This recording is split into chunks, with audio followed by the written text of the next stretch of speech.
பக்தி ஒளி நேயர்களுக்கு என் அன்பான ஆன்மீக வணக்கம். இன்னைக்கு நம்ம என்ன சாப்டர் பத்தி டிஸ்கஸ் பண்ண போறோம் அப்படின்னா, நம்ம எல்லாருக்கும் தெரியும்.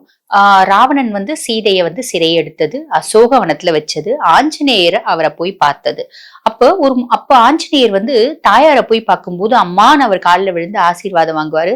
சீதையோ மகனே நீடூழி வாழ்க அப்படின்னு, என்றும் சிரஞ்சீவியாக வாழ்க அப்படின்னு தாயார் ஆசீர்வாதம் கொடுப்பா. இன்னைக்கும் ஹனுமன் இந்த பூலோகத்துல வாழ்ந்துட்டு தான் இருக்காரு. எங்கெல்லாம் ராமநாமம் ஜபிக்கப்படுதோ அங்கெல்லாம் ஹனுமன் ஸ்வயம் ராம பக்தர்களுக்கு உதவி செஞ்சுட்டு தான் இருக்காரு. இது எல்லாமே நம்மளோட நிறைய பதிவுகள்ல நம்ம பேசி இருப்போம்.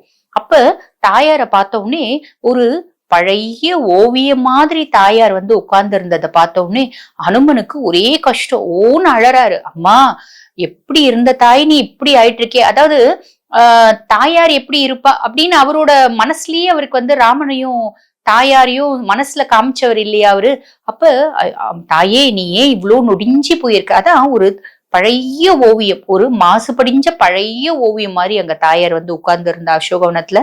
அதை பார்த்த உடனே ஹனுமன் ஓன்னு அழுதுட்டு, யாரு உனக்கு இந்த நிலைமைய பண்ணாங்களோ அவங்கள நான் விடமாட்டேன், இந்த அத்தனை அரக்கர்களையும் நான் சாகடிக்காம விடமாட்டேன் அப்படின்னு கிளம்புவாரு. அப்ப தாயார் ஹனுமா மைந்தா இரு, உனக்கு இந்த மாதிரி தப்புக்கு தப்புதான், பழிக்கு பழிதான், குற்றத்துக்கு குற்றம் தான் செய்யணும் அப்படின்றது ரொம்ப பெரிய பாவம் அப்படின்வா. எப்படி நீங்க சொல்றீங்க, நான் அப்படிதான் செய்வேன் அப்படின்னு போது தாயார் ஹனுமனுக்கு ஒரு கதை சொல்லுவா. அது கதை என்ன அப்படின்னு கேட்டீங்கன்னா, ஒரு முறை என்னாவது, ஒரு வேடுவன் காட்டுல போயிட்டே இருக்கான். அப்ப அவனை ஒரு பெரிய புலி துரத்தும் போது என்ன ஆகுதுன்னா, அவனோட அம்பை எய்துறான். புலி அவன் மேல எகும்போது அவனோட அம்பும் வில்லும் கீழே விழுந்த உடனே அவனால புலிய சமாளிக்க முடியாது இல்லையா. சோ குடுன்னு ஓடுறான்.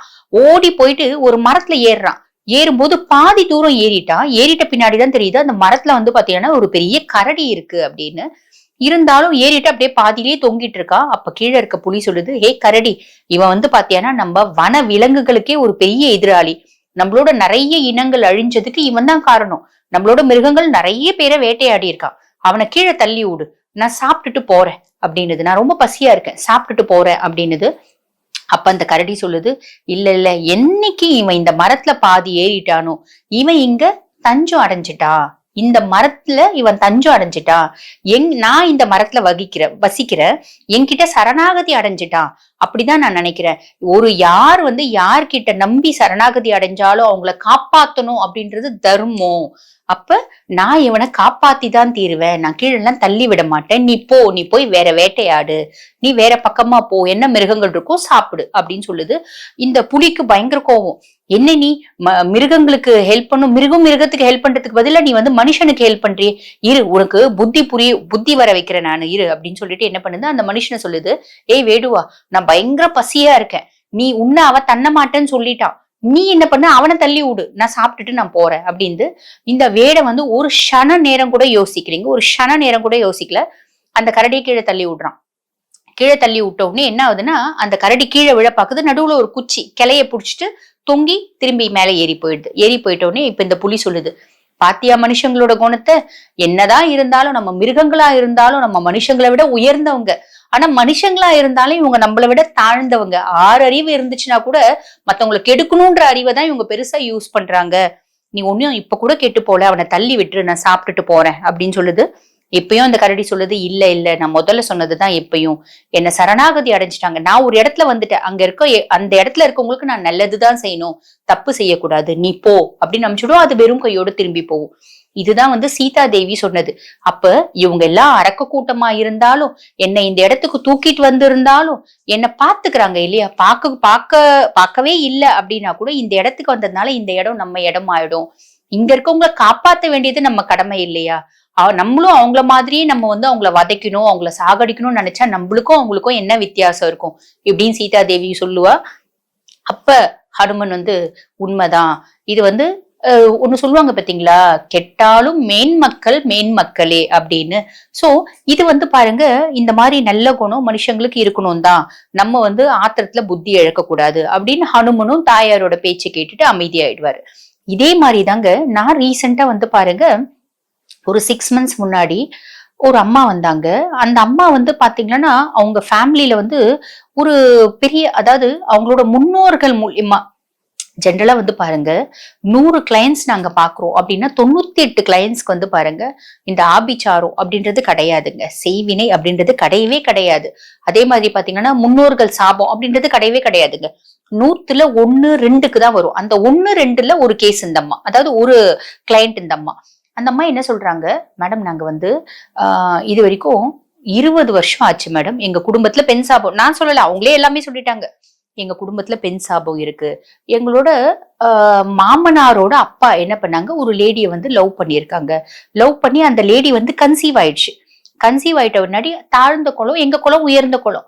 அப்ப அந்த லேடி வந்து கன்சீவ் ஆயிட்ட பின்னாடி என்ன கல்யாணம் பண்ணிக்கோ அப்படின்னு கேட்டிருக்கு. அவங்க வந்து கல்யாணம் பண்ணிக்கல. கல்யாணம் பண்ணிக்காம என்ன பண்ணிட்டாங்க, அந்த லேடி எங்க வெளியே சொல்லிடுமோ அப்படின்னு ஒரு மரக்கட்டையாலேயே அடிச்சு அந்த அம்மாவை சாவடிச்சிட்டாங்க. அது வந்து கரு களைஞ்சி அந்த கரு களையறத பார்த்துக்குன்னு அந்த கொடுமையிலேயே அது செத்து இருக்கு. இந்த சாபம் நாங்க எங்கேயோ எத்தனையோ இடத்துல கொண்டு போய் நாங்க வந்து நிவர்த்தி பண்றோம் மேடம். அது போகவே மாட்டேங்குது. அந்த ஆத்மா, அதாவது அந்த பெண் வந்து பொதுவா வந்து பாருங்க, இந்த பெண் சாபம் இந்த மாதிரி தோஷங்கள் எல்லாமே வந்து பாத்தீங்கன்னா பிரம்ம அத்தி தோஷம் இதெல்லாம் வந்து உருவெடுக்கும். எடுக்கும். அந்த சாபமே ஒரு உருவமா மாறும். அந்த ஆத்மா வந்து நம்ம பின்னாடியே அலையும். அந்த அம்மா சொல்றாங்க, எங்க பின்னாடி இப்படி ஆத்மால இது மேடம். நாங்க சோட்டானி கரையில போயிட்டு இந்த மாதிரி நிறைய பரிகாரங்கள் பண்ணோம். அவங்க சொன்னாங்க, இது உங்களை விட்டு போக மாட்டேங்குது. இல்லம்மா இது தொடரும் அப்படின்னாங்க. இதனால தொடர்ந்தா என்ன பிரச்சனை அப்படின்னா, அவங்களுக்கு வந்து 4 பையனுங்க. பையன் 47 வயசு, அடுத்தடுத்த பையன் ஒரு வயசு. 4 பையனுக்கும் கல்யாணம் ஆகல. அதாவது என்னன்னா, இந்த வம்சம் இந்த கொடி இதோட அருந்துற போகுது. அவங்க சொல்றாங்க, எங்க வம்சம் எங்க கொடியே அருந்துற போகுது மேடம். ஏதாவது ஒண்ணு பண்ணி எங்க 4 பையனுங்களுக்கும் கல்யாணம்ன்றது ஆகணும். இந்த இந்த பெண் சாபம் எங்க குடும்பத்தை விட்டு போகவே மாட்டேங்குது. என்ன பண்றது? அப்ப அவங்களுக்கு நான் என்ன பண்ணேன் அப்படின்னா, ஒரு தந்த்ரா பிரயோகம் பண்ணும். அந்த தந்த்ரா என்ன அப்படின்னு கேட்டீங்கன்னா, இந்த பைரவி தாயாரனோட பிரயோகம். அந்த தந்த்ராவை பத்தி நம்ம இப்ப சொல்ல வேண்டாம். ரீசன் என்ன அப்படின்னா, அந்த தந்த்ரா அந்த மந்திரத்தை வச்சு நிறைய பேர் மிஸ்யூஸ் ஆகிறதுக்கு வாய்ப்பு உண்டு. அதாவது ஒருத்தவங்களை என்ன பண்ணலாம் அப்படின்னு கேட்டீங்கன்னா, அந்த மந்திரத்துக்கு என்ன பவர் அப்படின்னு கேட்டீங்கன்னா, ஒருத்தவங்களை வந்து வசீகரணம் பண்ணும், ஸ்தம்பனம் பண்ணும், மாரகம் பண்ணும். அதாவது எத்தனை தந்திர பிரயோகங்கள் இருக்கோ அத்தனையும் இந்த மந்திரம் சொன்னா சித்தி ஆகும். இது சித்து குஞ்சிகா மந்திரம் சொல்லுவாங்க பாத்தீங்களா, அத்தனை சித்திகளும் கிடைக்கும். அதே மாதிரி இதுலயும் வந்து பாத்தீங்கன்னா எத்தனை தந்திரா பிரயோகம் இருக்கு அத்தனையும் சித்தியாவும் இந்த மந்திரம் சொன்னா. சோ அதனால பைரவி தாயார்னோட அது உக்ர மந்திரம். இன்னொன்னு குரு மூலியமா தான் செய்யணும். அதனால நான் மந்திரம் சொல்லல, அந்த ப்ரொசீஜர்ஸும் நான் சொல்லல. ஆனா ஆனா அந்த அம்மாவை பத்தி நான் பேச விருப்பப்படுறேன். ரீசன் என்ன அப்படின்னா, அவங்களோட மேன்மையான குணம். அவங்க இதெல்லாம் சொல்லிட்டு ஒரு வார்த்தை சொன்னாங்க, மேடம் இந்த பெண் சாபம் எப்படின்னா போகணும் அப்படின்னாங்க. நான் அந்த வழிபாடு எல்லாம் கொடுத்தேன். நான் சொன்னேன், கவலைப்படாதீங்க மேடம், உங்க 4 பிள்ளைங்களுக்கும் மருமக அப்படின்றது வருவாங்க. அந்த 4 மருமகங்களும் உங்களுக்கு வந்து மருமகளா இருக்க மாட்டாங்க, மகளா இருப்பாங்க மேடம். அந்த மாதிரி ஒரு உத்தமமான வழிபாடு நான் கொடுக்குறேன். அந்த அந்த பெண் வந்து உங்க இதுலயே இருக்காது மேடம், அது எங்கேயோ காணாம போயிடும், நீங்க கவலைப்படாதீங்க. அது உங்க வீடு உங்க இது ஊர் பக்கமே அது வராது அப்படின்னு. அப்ப அந்த அம்மா ஒரு வார்த்தை சொன்னாங்க. அது என்ன அப்படின்னு கேட்டீங்கன்னா, ஆக்சுவலி நான் இந்த பூஜை பைரவி தாயாரோட வழிபாடு பத்தியே நான் பேச விருப்பப்படல, அந்த அம்மானோட இதை பத்தி பேச விருப்பப்படுறேன். மேடம் அது வந்து ஒரு சின்ன பொண்ணு மேடம். அதாவது அந்த இவங்களோட இது பிரகாரம் பாத்தீங்கன்னா, அந்த அம்மாக்கு வந்து ஒரு 20 வயசுக்குள்ள ஒரு பொண்ணு மேடம். அது ஒரு சின்ன பொண்ணு மேடம். எவ்வளோ வாழணும்னு ஆசை இருந்திருக்கும். அது ஏமாத்தி எங்க மாமனார் வந்து பாத்தீங்கன்னா ஏறக்குறைய 50 வயசு கிட்ட அந்த பொண்ணை ஏமாத்தி அந்த பொண்ணை பண்ணி அவரும் இறந்துட்டு இருக்காரு கொஞ்ச நாள்ல. ஆனா உங்க ஃபேமிலியில இது தெரிய வந்துட்டு இருக்கு. அந்த சின்ன பொண்ணு அதனோட மனசை கலைச்சி அந்த பொண்ணை வந்து பிரெக்னென்ட் ஆக்கி அந்த பொண்ணை கல்யாணம் கூட பண்ணிக்காம அடிச்சே கொண்டுட்டாரு பத்தியா மேடம். பாவம் மேடம், அந்த பொண்ணு பாவம். அது ஆத்மா எவ்வளோ ஆசைப்பட்டிருக்கோம் வாழணும்னு. அது இப்ப இவ்வளோ காலமா அது அலைஞ்சுட்டு இருக்குல்ல, அது ஆத்மாக்கு சாந்தி அடையணும் மேடம். அதுவும் நீங்க வேண்டிக்கோங்க, ஆத்மாக்கு சாந்தி அடையணும். அதுக்கு ஒரு உன்னதமான பொறப்புன்னு ஒண்ணு பிறக்கணும் மேடம். அது என்னெல்லாம் ஆசைப்பட்டுச்சோ அத்தனையும் வாழணும் மேடம். இதுக்கும் மேல அந்த பொண்ணே எனக்கு வந்து பேத்தியா பிறக்கணும் மேடம். அடேங்கப்பா, நான் வந்துங்க ஒரு செகண்ட் என் கண்ணுல இருந்து தண்ணி கலங்குச்சு.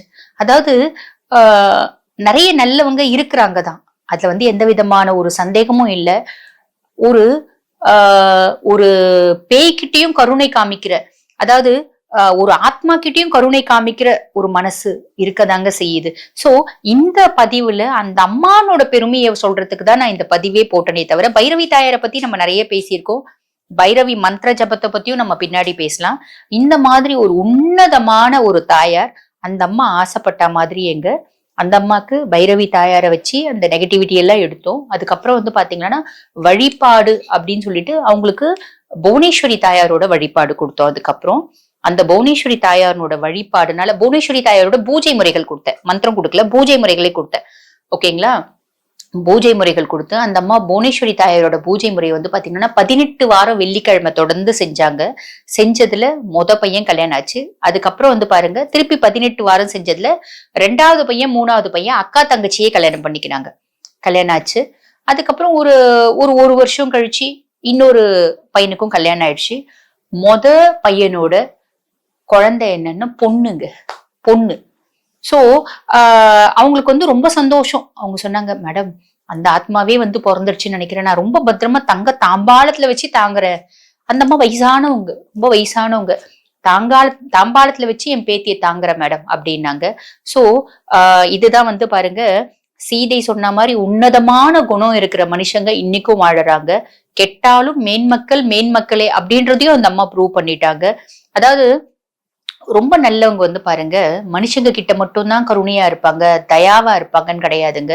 ஒரு பிராணிகள் கிட்ட கூட, ஏன் பேய் பிசாசுகள் கிட்ட கூட வந்து பாத்தீங்கன்னா தயையோட இருப்பாங்க அப்படின்றது. குடும்பத்தையே கெடுக்க வந்த ஒரு பெண்ணா இருந்தாலும் அந்த ஒரு ஆத்மா கிட்டயும் அந்த அம்மா தயையோட இருந்தது எனக்கு நிஜமாவே மெய் சிலிர்க்க வச்சுச்சு. இதே மாதிரி இன்னொரு பதிவுல உங்களை சந்திக்கிறேன். நன்றி.